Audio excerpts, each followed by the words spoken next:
बस मेरे पास होती थी पता नहीं इस बार सोच रही है क्या मैं क्लास लूँगा बी टू की पूरा लूँगा अभी कल मजे लो पिछले साल ले लिए हम नहीं तो नहीं मैं बोलूँगा तो फिर करने के लिए पर वो भी आजकल मैं आपको ग्रामर नहीं पढ़ा क्या पढ़ा अभी तो सर समझा रहे क्लास में क्या करने का नहीं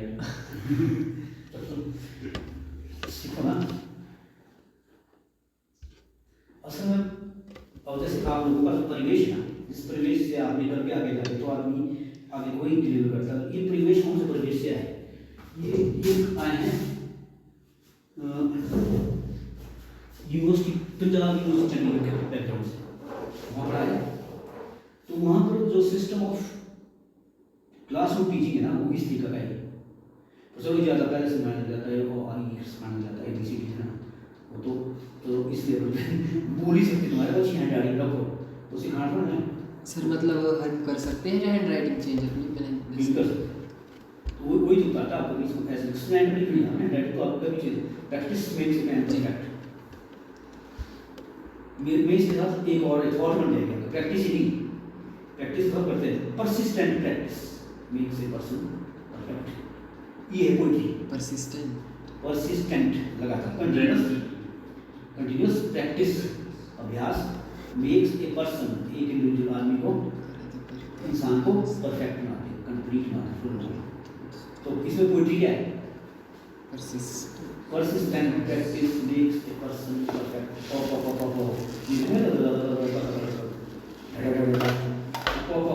this is called alliteration अब ये थॉट वाला डेली बन जाती है persistent practice makes a person continuous practice मैं कंटिन्यू बोलता हूँ 20 पेज पर persistent रेगुलर पर्सन प्रैक्टिस उनका निकल 10 दिन के लिए पढ़ते हैं तो छोड़ देते हैं persistent लगातार अनथक अथक होते हैं अंत भी ठीक है तो वो भी और दूसरे और क्या क्या सोच के बता रहे हैं आपको क्योंकि इतने पिछड़े विद्यार्थी नहीं आए जब आप बोलोगे कैसे पढ़ना कैसे बैठना ये ऐसे बात ना पिछड़े लोग इतने ऐसे हैं जिनको पता नहीं क्योंकि आप लोग अच्छे परिवेश से आए इधर पढ़ने आपकी स्कूलिंग अच्छे स्कूलों से मिले आपका परिवार अच्छे परिवेश में पढ़ ये जो इलाका है ना सारा और मैं बिलासपुर से ऊपर ठेक से नीचे सोलन से लोग ये इलाका बड़ा प्रोस्पेरस इलाका है forget about the classes in past दुनिया को मारते हैं लेकिन जो भी जिस फैमिली बैकग्राउंड से आता है अच्छी फैमिली से आता है चाहे आप पढ़ लिखे हो जाए लेकिन वो परिवेश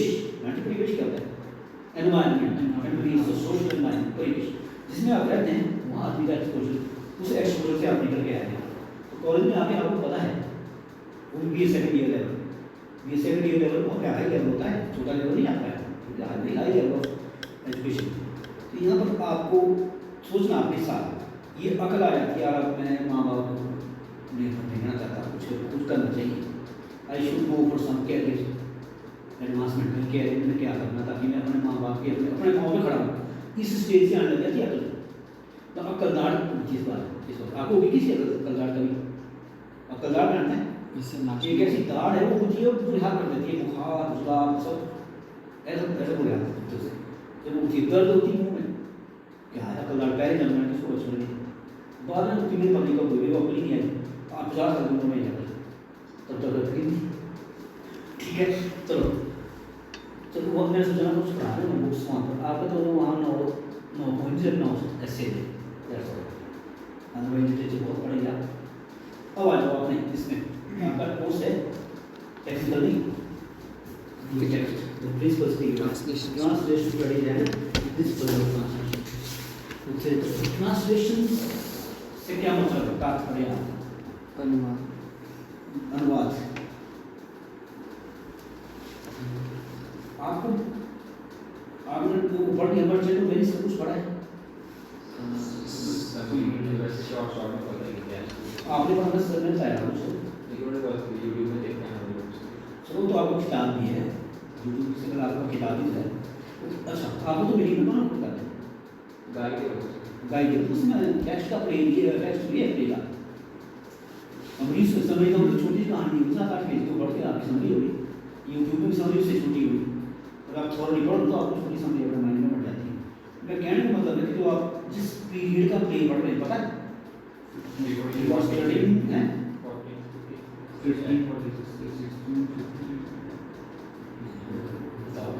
कब किस पेज का पेपर शेक्सपियर का पैदा हुआ कब हुआ उसका प्ले शेक्सपियर पैदा कब हुआ था कब हुआ उसके पैदा होने बनने का दिन एक ही date he was born on the same date and died on the same date maybe days were different it was also that it is also the date of birth of Sachin Tendulkar and of Steffi Graf Sachin Tendulkar cricket खेलते नहीं सचिन तेंदुलकर की date क्या है 23 या 24 अप्रैल birthday आता है 24th I think it is 24th April 1973 और आगे से शेक्सपियर का हुआ था आपको डेट दिला दी मैंने उसके ईयर ये शेक्सपियर पैदा हुआ था 1560 में 62 चेक कर रखो 1560 और मरा था 1616 1560 से 1600 60 अच्छा हैं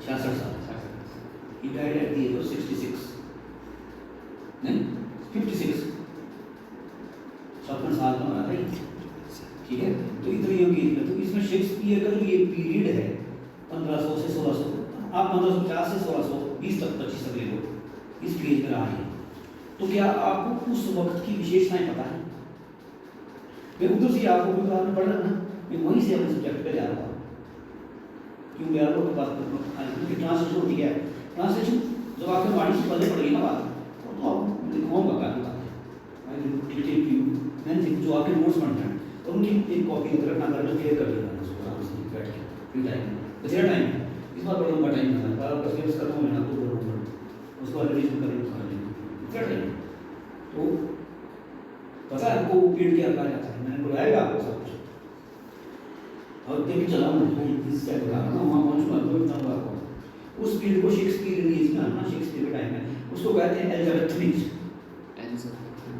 1550 से ठीक 1601 तक एलिजाबेथन थी एज से 1601 से 1625 तक जेकोबियन एज 1 1625 और 48 ये लिखाऊंगा लिखवाएगा आपको लिखा आपने टाइम ये जाएगी तो ये उसमें वो सीख आने की जाएगी विच इज गुड कि आप रखिए मेंटेन करके जब आप उसको पढ़ेंगे तो आपको मेरी कभी भी याद रहेगी क्लास में कैसे कभी मारते कब मैंने कैसे कब मारी ऐसे याद रहती है बात जैसे आप पिछले साल जब आए थे तो मैंने सबसे पहले क्वेश्चन क्या पूछा आपसे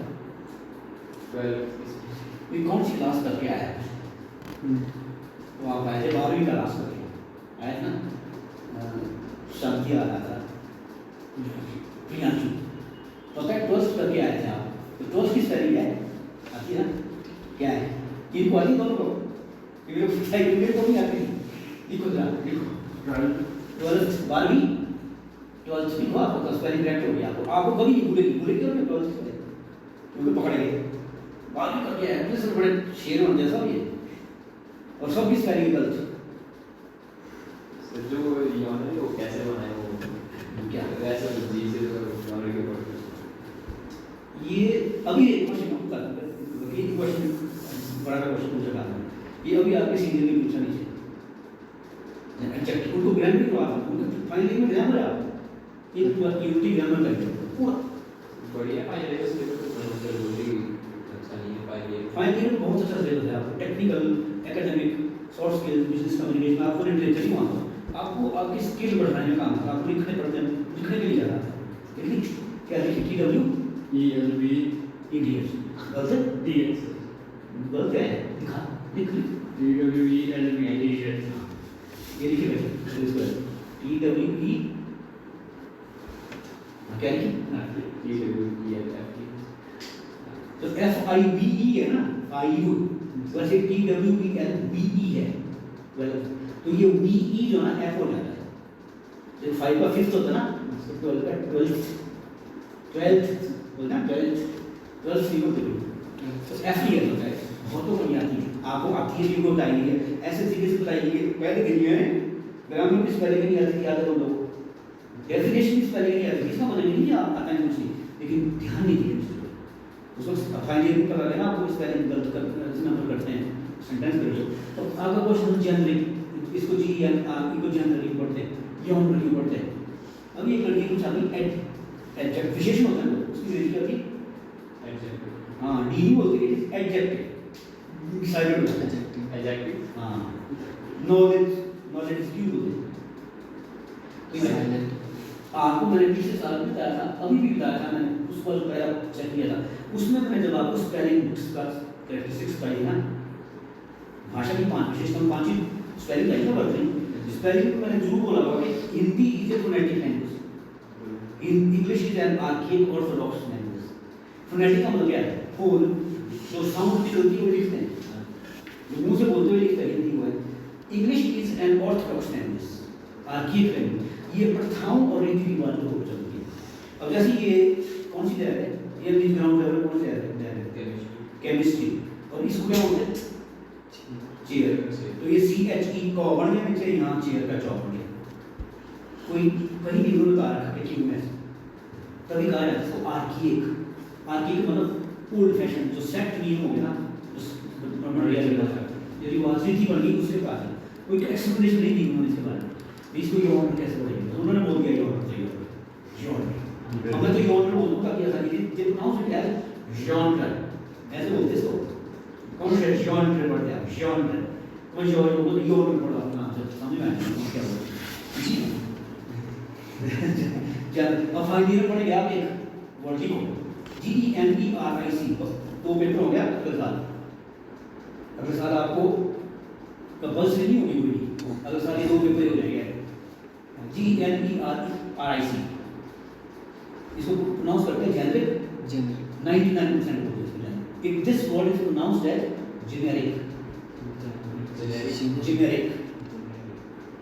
लगता तो जेनरिक ही ना, असली प्रोनाउंसिएशन इसलिए जेनेरिक। मैं भी बच्चों को सुनाने के जेनेरिक ही बोलता हूँ ताकि समझ में आए, but it is not correct pronunciation generic. अब क्यों मैंने बोला जेनेरिक, जबकि जेनेरिक पढ़ा जाता है, ठीक है। अब PILOT, पायलट, व्हाई नॉट पिलोट, क्योंकि मात्राएं IO तो EO होगा ना, तो वो बहुत ही साफ। अब मैं क्यों कह रहा था आपने पर्टिकुलर पढ़ रहे हैं और इस एज से बिलोंग करता है, आपने ये ध्यान रखना है कि उस समय की विशेषताएं उसमें ढूंढनी है, उस वक्त क्या क्या फीचर्स थे, विशेषताएं थी, क्या क्या बातें होती थी, सामाजिक, धार्मिक, आर्थिक और राजनीतिक, सांस्कृतिक, वैज्ञानिक, मनोवैज्ञानिक, क्या क्या उस वक्त की विशेषताएं थी, वो आपने ढूंढनी है मर्चेंट ऑफ वेनिस में, ठीक है। अब अगला क्वेश्चन, शेक्सपियर ने कितने प्लेज लिखे, कितने ड्रामे लिखे, क्या पढ़ा? शेक्सपियर ने 37 ड्रामे लिखे, और 37 के 37 ड्रामा शेक्सपियर ने एक भी बना नहीं था, सब चोरे हुए, पता है सीधा हैं? चोरे वो they were not original stories of Shakespeare, or it can be said that the stories of these plays were not of Shakespeare. जो ड्रामे लिखे, excellent ड्रामा लिखा है, मुकाबला कोई कर सकता है मुकाबले में ड्रामा, लेकिन बात क्या है, मैं कहाँ बिगाड़ तो he was not educated, matric नहीं की किसी, 10वीं जैसे मैट्रिक मतलब ग्रेजुएशन कॉलेज है, उसने स्कूल की एजुकेशन ली, he was educated in the school of life, जीवन के विद्यालय में पढ़ के आया था जीवन, तभी तो जीवन को उसने आपके प्लेज में लिया था हमने, और इसके प्लेज से थी ओरिजिनल नहीं थे, इसका मतलब नहीं ओरिजिनल थे, they were original, why? Because he borrowed the stories of other language and forget it, transformed or changed and wrote plays according to the demand of the situation. उसने दूसरी भाषाओं की कहानियां ली और उन भाषाओं की कहानियों को इस तरह से ड्रामा में डायलॉग्स में लिखा, कैरेक्टर्स क्रिएट किए कि उसके प्रॉब्लम कोई कैरेक्टर क्रिएट नहीं कर सकता। शाइलॉक ना आपको कैरेक्टर्स और एंटोनियो तो नॉर्मल शाइलॉक कैरेक्टर जैसा कैरेक्टर, ऐसा कैरेक्टर आपको हर सदी में, हर गांव में, हर एरिया में, हर समय में मिलेगा आपको, होते ना ऐसे कनिंग आदमी, ऐसे घटिया आदमी, ऐसे लोग जो दूसरों की कोई प्रोग्रेस कर रहा है उसको कुछ कसा जाता नहीं, ये धार्मिक लड़ाई है, उसमें धार्मिक लड़ाई नहीं थी। अब क्या बोला मैंने, शेक्सपियर के प्लेज की stories they were borrowed from the other sources और अदर लैंग्वेजेस। अब उसने वहाँ से ली तो उसमें तो लिखा गया था ना, वही मान लो किसी डेनमार्क में डैनिश भाषा में लिखी थी, लैटिन में लिखी तो इटली से उठी कहानी, जर्मनी से कहानी लिखी जर्मन भाषा में लिखी हुई, तो उसको भाषाएं आती हैं, या फिर कुछ ना कुछ तो वहाँ से स्टोरी ली हुई है, सुनी होगी सुनाई, या उससे जिसने सुनाई होगी उसे इंग्लिश में सुनाई होगी ना उसको, तो जर्मनी में लिखी थी, जर्मन भाषा में कहानी थी, वो उसको इंग्लिश में किसने सुनाई होगी, कैसे सुनाई होगी, क्योंकि ओरिजिनल लैंग्वेज जर्मन थी। तो वहाँ काम आया कि उस वक्त ट्रांसलेशनें चलती थी, तो इंग्लिश में जितने भी उस एज में शेक्सपियर के प्ले हो, या आपको वर्ड बताया ना रेनेसांस, निकल रहा इस नीचे बड़ी क्लास में इसी क्लास में बड़ी क्लास में मैं आपको शायद वहाँ से पहुँच जाऊँ, तो रेनेसांस 1560 से 1616 तक, 1660 1660 तक, इस समय को रेनेसांस कहते हैं। इस रेनेसांस में अंग्रेजों का राज चलता था दुनिया में 1500 के बाद, रूल द वर्ल्ड। तो जिस दुनिया में गए ना वहाँ से उन्होंने खनिज पदार्थ, सोना, वहाँ की नेचुरल सोर्सेज को तो एक्सप्लॉइट किया, but they borrowed they brought the literature of those countries with them, and then they wrote that literature in English language in their own names. तो इंडिया से कहानी ले गए और अपने नाम से छापी, इंडिया का नाम ही नहीं, उसका नाम बन गया शेक्सपियर, उसका नाम बन गया जॉन्सन, उसका नाम बन गया जॉन्सन। समझ में आई बात? ये बहुत सारी और उस वक्त इसको रीबर्थ कहते हैं, रीजनरेशन कहते हैं, रिवाइवल ऑफ लिटरेचर का, क्योंकि उन्होंने दूसरी भाषाओं का लिटरेचर बहुत उसको अंग्रेजी में ट्रांसलेट करके दिया। 90% तो बहुत ज़्यादा, more than 75% of the literary work of Renaissance was translations। ठीक है, अब और पीछे चल जाओ, पहले पढ़ने के बाद क्या करें, ऐसे कब मैं कहा था उसको शाम को बोल करूँगा आपको पता किसको हाँ मैं जान पा रहा हूँ, क्योंकि आपके पहले पढ़ने की बात है, आपकी बातों से सिखाऊंगा। मेरा पढ़ना ट्रांसलेशन के बारे में कुछ पहुँचाना आपको। मैंने बताया हुआ किया बाइबल किस भाषा में, ओरिजिनल भाषा, इंग्लिश, फ्रेंच, लैटिन, जर्मन, कौन सी भाषा है बताइए, ठीक है। और फिर ऐसे बोलिए क्या गलत भी बोलिए, समीर ठीक बोल रहा है, हाँ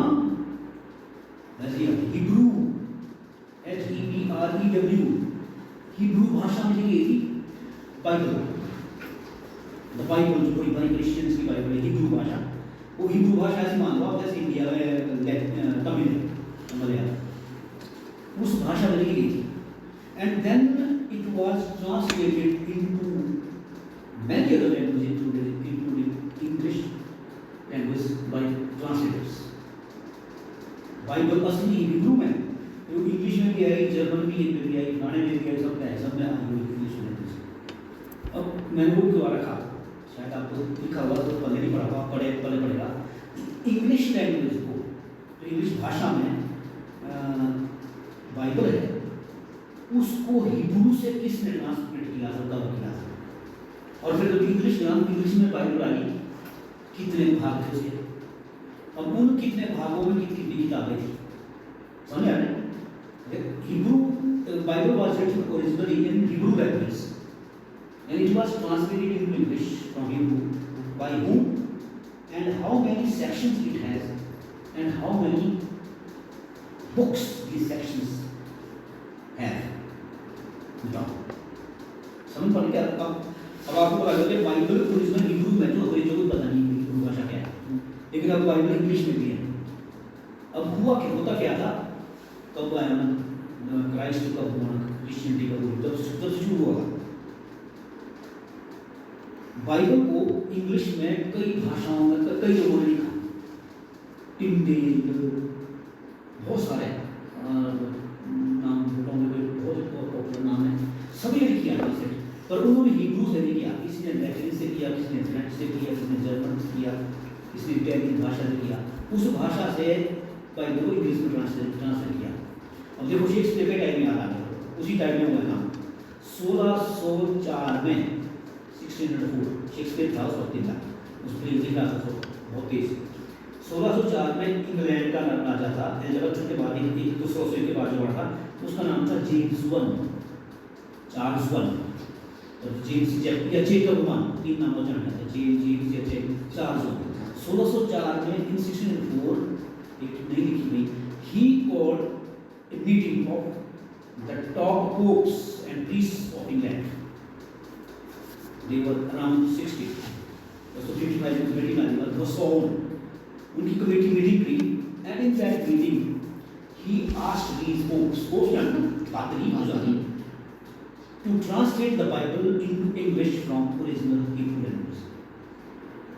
उसने उनको बोला कि तुम इंग्लिश बाइबल को हिब्रू से इंग्लिश में ट्रांसलेट करो। सब एक दूसरे को ताकि तुम पोप्स हो, हमारा कोई काम नहीं चर्च में किया जाता है, तो वहाँ बैठ जाते काम करो, मुझे बाइबल चाहिए इंग्लिश में।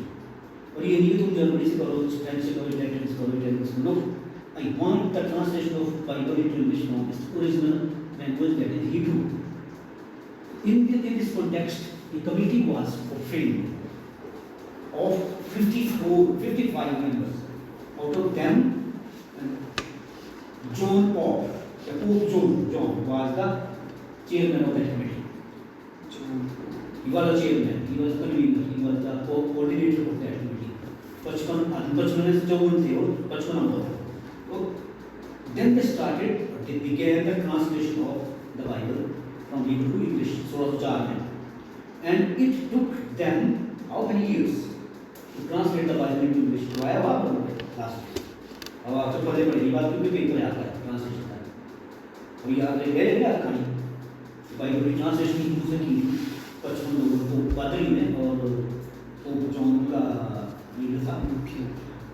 इसको ट्रांसलेट करने में उनको 7 साल के 7 साल। It took them 7 years to complete the translation of the Bible into English from Hebrew. अब ही ट्रांसलेशन होगी, कंप्लीट हो गया, इंग्लिश में बाइबल आ गई। अब मुझे ये बताओ बाइबल के कितने पार्ट्स होते हैं?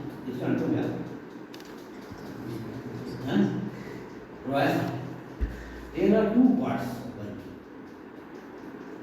आते आपको Old Testament and New Testament, देखिए 2 ही part, Old Testament and New Testament. Question है कि ओल्ड टेस्टामेंट में क्या बात है और न्यू टेस्टामेंट में क्या बात है? अब क्राइस्ट कब पैदा हुआ? क्रिसमस डे में। तो क्रिसमस डे कब आता है? दिसंबर 25 दिसंबर को। तो 25 दिसंबर 000 से पहले 00 में क्राइस्ट पैदा होता है। क्राइस्ट की डेट के बाद एक सनवार 1 2 3 4 5 2024 हो गया। तो क्राइस्ट के डेट से हमारा ये चला कैलेंडर। वैसे 25 दिसंबर होता है, लेकिन 1 जनवरी से क्राइस्ट के बर्थ के बाद 1 2 3 4 5 6 7, ठीक है। उसके बाद अब ये क्वेश्चन है कि what was there in Christianity, और क्या बातें थी ओल्ड टेस्टामेंट में। अब ओल्ड टेस्टामेंट सिंपली ये कॉमन सेंस के speaking belongs to before the birth of Christ. The stories, the narration, the details of Christianity before the birth of Christ is in the Old Testament, ठीक है। And after the birth of Christ, every story, every detail, every progress change in Christianity is recorded in the New Testament, है ना। Old Testament में Christ से पहले जो Christianity या ईसा धर्म में जो बातें आई उनकी बातें, और ईसा धर्म ईसा के जन्म के बाद, ईसा क्राइस्ट के जन्म के बाद उसकी ट्रेडिशन बोलते हैं, उसको यीशु मसीह बोलते हैं। उसके जन्म के बाद जो कहानियाँ हैं वो न्यू टेस्टामेंट में, ठीक है। अब ओल्ड टेस्टामेंट में क्या बातें थी? 1-2 बातें खास हैं। ओल्ड टेस्टामेंट में जो क्रिश्चियनिटी में कहानियाँ सबसे बड़ी कि वहाँ धार्मिक आस्थाएं, रिलीजियस बिलीव्स, स्पेशली मूर्ति पूजा, नेचर की पूजा, इसको क्या बोलते हैं? मूर्ति पूजा, नेचर पूजा, पत्थर पूजना, नदी, पेड़ पूजना, इसको बोलते हैं PAGANISM, पेगनिज्म। PAGANISM, paganism. हम पेगन से, हम मूर्ति पूजते हैं, हम पीपल पूजते हैं, हम नदी पूजते हैं, गंगा नदी, हम पत्थर की मूर्ति पूजते हैं, कैलेंडर पूजते हैं, स्टील की, लोहे की या तांबे की या अष्टधातु की मूर्ति बना कुछ नहीं, तो हम पेगन से। After the birth of Christ the मूर्ति पूजा became dead or redundant, it ended, only the Christ was being worshipped। वहाँ भी देवते हैं और क्राइस्ट को मानते हैं, और देखते हैं उसका वो देखता रहता है, कोई मदर मेरी भी है उसकी मानते हैं, राइस्ट कौन है यहाँ पे वो इशू दे दे कुछ कोई बात से पहले उससे पहले बहुत से पहले मत देवी देवता पत्थर थे ऐसे रिलीजन क्रिश्चियन रिलीजन ईसा धर्म ही था ना, पर ईसा धर्म में पहले धार्मिक पद्धति पूजन पद्धति क्या मैंने एग्जांपल दिया ना आपको कहानियां तो अंधाधुंध कहानी है, उसके पहले बहुत कहानियां हैं। इस वक्त जो इस्राइल है ये बात की न्यू टेस्टामेंट की कहानी है, ये कैसे आया? जो इस्राइल में रहने वाले लोग वो क्रिश्चियन मानते हैं, दे आर ज्यूज, इसको हिंदी में बोलते हैं यहूदी लोग। अब यहूदी कौन है? They are banished excommunicated people from the Christian। क्यों? क्योंकि जो यूदास, अब देखो यहाँ जो यहूदी था, यूदास है, यूदा JUDAS, उसमें क्राइस्ट के बारे में, क्राइस्ट के लिए चलते हैं तो क्राइस्ट लड़काया गया था, तो उसमें यूदास ने बताया कि इस बात में इस पेड़ के नीचे सोया था, पुलिस वालों उसको पकड़ा, पीटा, कूटा, काटा, तख्त में छोड़ दिया, पीटा और प्रोसेशन चलाया सारे शहर में। तख्त पे कौन सा तख्त होता है? क्रॉस पे। तो यूदास थे। तो उसके बाद जो क्रिश्चियन लोग थे ना, उसके यूदास की फैमिली के परिवार के लोग, जिन्हें उसके क्लैन के लोग थे, उनको मार के भगा दिया। उनको यहूदी मानते, उनका अलग ही धर्म मानते। उन यहूदियों ने बाद में जाके जान के वो थोड़े से मुस्लिम के साथ लगे। इस वक्त जो गाजा पट्टी और इजराइल और कौन सा जगह लेबनान, वहाँ पर जो चला नहीं, ये तो चला हुआ है साथ इजराइल और वो दो मुसलमान, जो एक क्रिश्चियन मुसलमान है, एक एक्चुअल मुसलमान है, उनकी लड़ाई चली गई। तो यश अपने चलो वहाँ की हमें ओल्ड टेस्टामेंट न्यू टेस्टामेंट में कहानियाँ दिखाई है, क्राइस्ट के वर्ष के बाद क्या क्या हुआ, क्या सब कुछ कहानी आती है, बाइबल में पढ़ के आ जाता है। और ट्रांसलेशन हुई ना, और ट्रांसलेशन जब आप बाइबल इंग्लिश की बाइबल पढ़ेंगे ना, तो आपको लगेगा कि क्या लिखा है। क्वेश्चन ये होता है, जैसे आप इस वक्त जो मेरे साथ पढ़ेंगे अपनी इस क्लास में, पोइट्री, ड्रामा और स्टोरीज, इवन नावल, छोटी सी नावल, झूठन यहाँ भी है, तो पहले क्या सोचिए कहानी यहाँ बड़ी है, बचपन की कहानी तो बड़ी बड़ी है, वही प्रकाश वाल्मीकि की कोई है, नावल दे दिया, कहानी वही है, आपको कुछ नहीं करना, आपको थोड़ी कहानी एलेबोरेट करना, थोड़ी सी डेवलपमेंट, बाकी कुछ नहीं होता है। पर वो पूरा लिखी गाय में इंग्लिश में लिखी, उन्होंने हिंदी में लिखी ना, जितनी भी पूरे 3 में बंगाली वर्ड है, उसमें बंगाली लिखी, एक रीजन सेकंड है जिसने इंग्लिश में लिखी, उसकी वो था महाराष्ट्र, आपको प्ले है ना, मराठी नाम उसको ट्रांसलेट कर रखा है, मुंशी प्रेमचंद की कहानी इसमें, उसको इंग्लिश में दिया हुआ। तो जो आपका वो पेपर है, it should have been entitled as in Indian writing in translation, translate करके आपको इंडियन लिटरेचर दिया गया है, और ऐसा तरह से आपको जीवन पढ़ना है, इसमें हमारे पता लगता है, ओरिजिनल जो पोएम लिखी होती है ना, उसको ट्रांसलेट करना बहुत मुश्किल होता है। तो ये ट्रांसलेशन प्रोसेस भी यहाँ तो बाद में आता ना, अभी तो पीछे ले जा रहा हूँ, पीछे अभी तो बाइबल चल पहुँच ना, अब बाइबल के पीछे चल रहा हूँ। बाइबल कब लिखी गई होगी कोई पता नहीं, कोई डेट ही नहीं हमारे पास। हम तो 1611 में इंग्लिश बाइबल है, एक्चुअली हिब्रू में कब लिखी गई मैंने बड़ी सर्च की, बस गूगल बार में पूछ लेना क्या परिणाम है, रिजल्ट गूगल बाबा इसमें आ जाता है। आप लिखना what is the date of publication और date of writing of the Bible हैं, ओरिजिनल बाइबल हिंदी कब की है, तो ये जगह तो केवल नंबर दिया है, हमें हो भी यूज़ में, तो मैंने कहा रिसर्च है, ये तो पहला बात नहीं है कि वो आज तक की बाइबल होता है, कुछ ये तो 100 से 200 पहले जाएगा। चलो अब दूसरा, अब आप पास आपका ग्रीक सिविलाइजेशन का सुना है, एक मिस्र की सभ्यता है, एक यूनान की सभ्यता है, यूनान तो सुना है, यूनान को कैसे बोलते हैं, ग्रीक सिविलाइजेशन। दुनिया का सबसे बड़ा गोल्डन पीरियड ऑफ लिटरेचर आया है 600-500 BC, before Christ, before the birth of Christ, 500 ईसा पूर्व, 600 ईसा पूर्व, 400 ईसा पूर्व, ये गोल्डन पीरियड ऑफ लिटरेचर आया था, golden period, golden age, classical as, जो तो आप क्लासिकल एज बोलते हैं, क्लासिकल रूल्स ड्रामा के, नावल के, पोइट्री के किसी ने बनाए तो दे वर यूनानीज, दे वर ग्रीक पीपल। जो ड्रामा कैसे लिखा जाए, यूनान ने सिखाया। शेक्सपियर वही से नकल मारता है, 5 एक्ट का प्ले, सीन कैसे बनाने, 5 अंक, फिर सीन बनाने आगे किस तरह है, वहाँ उन्होंने बताया कि बिगिनिंग कैसे होती है, मिडिल कैसे होती है, एंडिंग कैसे होती है। ठीक है, बिगिनिंग में क्या होता है, कैरेक्टर्स को कैसे, मेजर कैरेक्टर, माइनर कैरेक्टर्स कैसे होते हैं, प्लॉट सब प्लॉट कैसे बनाने, यूनान से आए। पोइट्री में क्या क्या नहीं होते, कितनी मात्राओं कैसे कौन सी बन जाती है, इंटर कैसे लिखी जाती है, ओड कैसे लिखी जाती है, पैरल में कितनी मात्रा होती है, सब कुछ कितने ताल होते हैं, ये यूनान ने बताया। तो यूनान तो ग्रीस भाषा में लिखा था ना, ग्रीक ने लोगों ने ग्रीक भाषा में लिखा, तो उस भाषा से शेक्सपियर ने मैक्सिमम प्लेज डाउनलोड किए, कॉपी किए, डाउनलोड कॉपी किए, कॉपी पेस्ट, कट पेस्ट होता है, कॉपी पेस्ट किए, कट तो उठा लिया, कॉपी पेस्ट किए, फिर उसने अपने वर्ड में उनको फॉलो किया। तो यूनान की ग्रीस से इंग्लिश में ट्रांसलेशन होती थी। अब आपको ये एक तो बाइबल का एग्जांपल दिया, अब हट के पीछे आएगा कि ग्रीक ड्रामा भी, Greek drama, Greek poetry, Greek stories, they were translated into various languages including English, especially after 1500। 1500 के बाद दुनिया में ट्रांसलेशन की बाढ़ आई, बाढ़। और हुआ ये 1500 से पहले, barring some people, exception there Chaucer, literature was basically anonymous। जानते हैं anonymous क्या होता है? जो लिटरेचर दे दिया तो उसका राइटर लिटरेचर का पता चला, अज्ञात लिखा हुआ किसी ने, एक्चुअल लिटरेचर होना ही अभ्यास चाहिए। क्यों होना चाहिए? अपने आप पे आओ या बैठो, ट्राई टू रिलेट।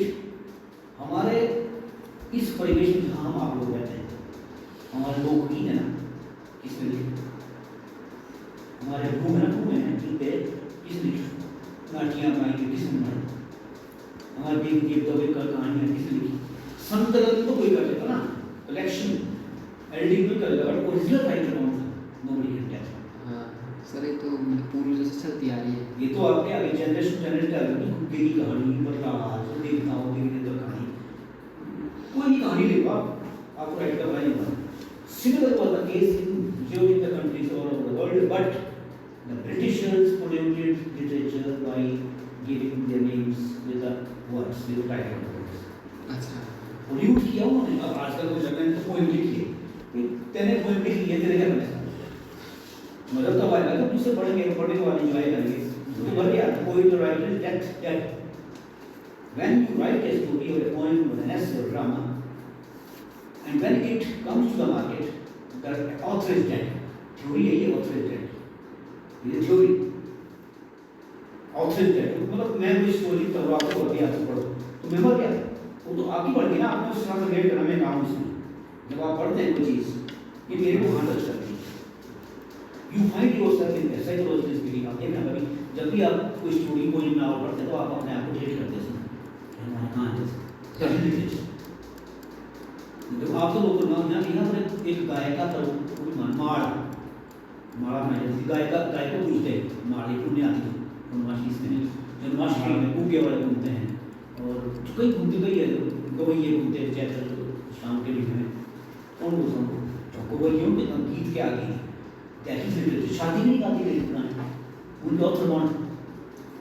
वो है सिर्फ बेसिकली याद और बधावा और वो शेरावती और वो तेल बढ़ना गाती, वो है असली लिटरेचर। ये नहीं कि मेरी बहनियाँ मलेगी दुल्हनियाँ डोली लेके आएंगे दूल्हे राजा, वो ड्रामा है, वो बन गया हाँ। और फिर आप लोगों को ये कहने का मतलब क्या है कि आप लोगों ने अगर वाकई अच्छे राइटर बनना है तो शेक्सपियर बनाओ। ये सारा अपना फोक लिटरेचर इसको ट्रांसलेट करो और अपने नाम से छापो, लोगों को भी सुविधा आ जाएगी। अरे हमारे गांव में हमारी बोली में ये, मतलब हमारी बोली में शादी के गीत, ये शादी के कितने गीत होते हैं, वो आप अपनी कितने किताब नहीं, ये गीत ही गीत लिख रहे हैं। गाँव में आने का पूरी लिट को पकड़ना पड़ेगा, शुरू को नोट करके फिर ट्रांसलेट करने की बेस्ट ही होगी इनकी इंग्लिश और हिंदी। फिर जब आप प्रिंट करेंगे तब आएगा नीचे सभी या साहिल या प्रशांत नहीं प्रशांत फंसा हुआ है, प्रशांत रोटा था स्टूडेंट को पोलिटिकल साइंस का प्रोफेसर बन गया प्रशांत रोटा, आपसे हार्डली 10 साल बड़ा, ही इज आगे चल रहा ट्रांसलेशन ये है। तो इन्होंने अंग्रेजों ने 1500 के बाद 1364 का नाम दिया, बाद में आया 64 नाम का दिया है। उसके बाद जितने भी अंग्रेजी राइटर आए उन्होंने अपने नाम दिया ड्रामा के साथ शामिल किया। Written by this, written by Christopher Marlowe, written by Shakespeare, written by Ben Jonson, written by Lyly, written by Nashe, ऐसे नाम इन्होंने नाम दिए। अदरवाइज द स्टोरी मैंने कहा था stories were being borrowed, they were being copied, they were written in some other language. वहाँ से कहानी उठाई सुनी और अपना ड्रामा लिखा। झूठ ये बात मानते हैं वो ड्रामा अच्छी भाषा लिखा, अच्छे कैरेक्टर्स क्रिएट किए, बस स्टोरी मानने मारना कैसे इसको कहते हैं आर्ट। जिससे अभी ट्रांसलेशन का हल्का था जिसको बोलते हैं ना हल्की सी सुई। अब तो आपको आप आर्ट ऑफ दर्जन नहीं जानते ट्रांसलेशन ब्लड जान ब्लड टेस्ट के लिए क्या होता है। अभी तो आपको है क्या प्रॉब्लम है, डॉक्टर पास जाते हैं जी जो काम है क्या होता है तो खांसी और पेट पर क्या हुआ है इतने में रोड़े पानी पीने सुबह मुश्किल आज आप होती थी 10 बार बोलते ना डॉक्टर पास टेस्ट लेना पड़े। चलो पहले ब्लड टेस्ट करते हैं, तो ब्लड टेस्ट तो कभी तो मैं वही पूछ रहा हूँ आपसे ये क्या क्या हुआ, ठीक है ये जगह। पर आप लोगों ने ये चीज़ें याद रखनी है बता रहा हूँ, क्योंकि ये चीज़ जो क्वेश्चन आएगा अभी ट्रांसलेशन क्या लेकिन आप बता रहे हैं मुझे आपकी मेरे साथ व्हाट इज ट्रांसलेशन अभी उन्हीं टाइम है and how translation came into existence. कि ट्रांसलेशन एज ए सब्जेक्ट आई तो आई कैसे एग्जिस्टेंस में ये क्वेश्चन सब कुछ बताएंगे before we leave. Any question sir जो आपने बताई थी ना हिस्ट्री ऑफ इंग्लिश, उसके लिए कोई बुक्स हैं जो प्रेफर्ड हाँ पढ़ सकते हैं? हिस्ट्री ऑफ इंग्लिश लिटरेचर नाम नहीं बताओगे William J Long, W.R. Goodman, W capital R capital Goodman, इसका पूरा नाम है बदावा राम गुडमैन। उसके बाद डेविड डेशिस, DAVID